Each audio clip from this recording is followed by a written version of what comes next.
కీర్తనల గ్రంథము 52వ అధ్యాయము. శూరుడా, చేసిన కీడును బట్టి నీవెందుకు అతిశయపడుచున్నావు?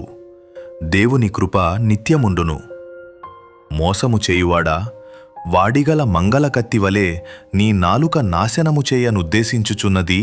మేలు కంటే కీడు చేయుటయు, నీతి పలుకుట కంటే అబద్ధము చెప్పుటయు నీకిష్టము. కపటమైన నాలుక గలవాడా, అధిక నాశనకరములైన మాటలే నీకిష్టము. కావున దేవుడు సదాకాలము నిన్ను అణగగొట్టును. నిన్ను పట్టుకొని ఆయన నీ గుడారములో నుండి నిన్ను పెళ్లగించును.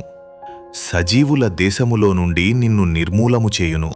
నీతిమంతులు చూచి భయభక్తులు కలిగి, ఇదిగో దేవుని తనకు దుర్గముగా నుంచుకొనక, తన ధనసమృద్ధి అందు నమ్మికయుంచి తన చేటును బలపర్చుకొనినవాడు వీడే అని చెప్పుకొనుచు వానిని చూచి నవ్వుదురు. నేనైతే దేవుని మందిరములో పచ్చని ఒలీవ చెట్టువలె నున్నాను. నిత్యము దేవుని కృపయందు నమ్మికయుంచుచున్నాను. నీవు దాని నెరవేర్చితివి గనుక నేను నిత్యము నిన్ను స్తుతించెదను. నీ నామము నీ భక్తుల దృష్టికి ఉత్తమమైనది.